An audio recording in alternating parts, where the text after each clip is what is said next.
നിന്നും ശരണ്യയുടെ വാർത്തകൾ വരുന്നുണ്ട്. ശരണ്യ, ആലപ്പുഴ ജില്ലയിലെ എന്താണ് അവസ്ഥ? അവിടെ അപ്പർ കുട്ടനാട്ടിലൊക്കെ വെള്ളത്തിന്റെ ജലനിരപ്പ് ഉയരുന്ന ഒരു സാഹചര്യം ഉണ്ടായതായി നമുക്ക് അറിയാൻ സാധിക്കുന്നുണ്ട്. കിഴക്കൻ മേഖലകളിലൊക്കെ വെള്ളം ഇറങ്ങുമ്പോൾ എപ്പോഴും തന്നെ ഈ ജലനിരപ്പ് ഉയരുന്ന ഒരു സാഹചര്യം അപ്പർ കുട്ടനാട്ടിൽ വന്നു ചേരാറുണ്ട്. വീടുകൾക്കൊക്കെ കടുത്ത നാശനഷ്ടങ്ങൾ സംഭവിച്ചതായും അറിയാൻ സാധിക്കുന്നുണ്ട്. അവിടെ എന്തൊക്കെയാണ് അവസ്ഥ? തീരപ്രദേശങ്ങളിലെ കടൽക്ഷോഭം രൂക്ഷമാണോ? ആട്ടുകാരുടെയൊക്കെ ഒരു പ്രതികരണം എന്താണ്? നമുക്ക് പേടിക്കേണ്ട ഒരു സാഹചര്യം അവിടെ ഉണ്ടോ?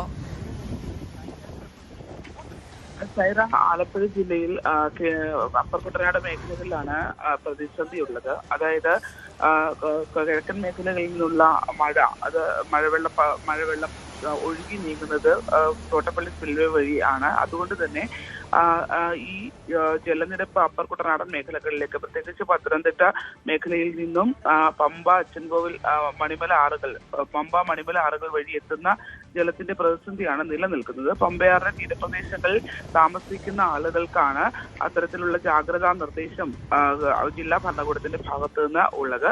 തലവടി, മുട്ടാർ വിയപുരം തുടങ്ങിയ പ്രദേശങ്ങളിൽ, അതായത് പമ്പയാറിന്റെ തീരപ്രദേശങ്ങളിലുള്ള ആളുകൾക്ക് ജാഗ്രതാ നിർദ്ദേശം ജില്ലാ ഭരണകൂടത്തിന്റെ ഭാഗത്തു നിന്ന് ഉണ്ടായിട്ടുണ്ട്. 2 ദുരിതാശ്വാസ ക്യാമ്പുകളാണ് ചെങ്ങന്നൂർ മേഖലയിൽ തുറന്നിട്ടുള്ളത്.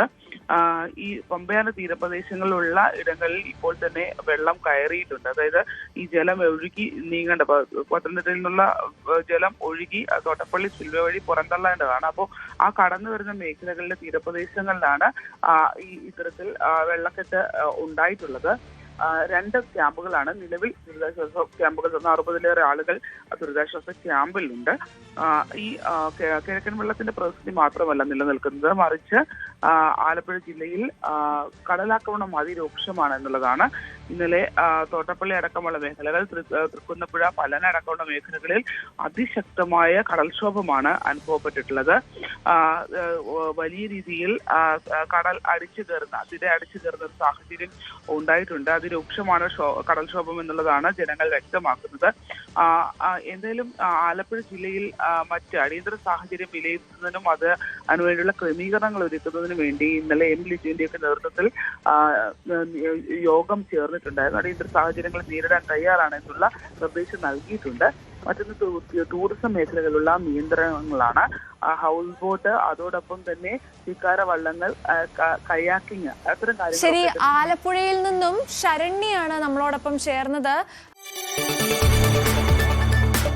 കൂടുതൽ വാർത്തകൾക്ക് news 18 Keralam YouTube channel subscribe ചെയ്യുക.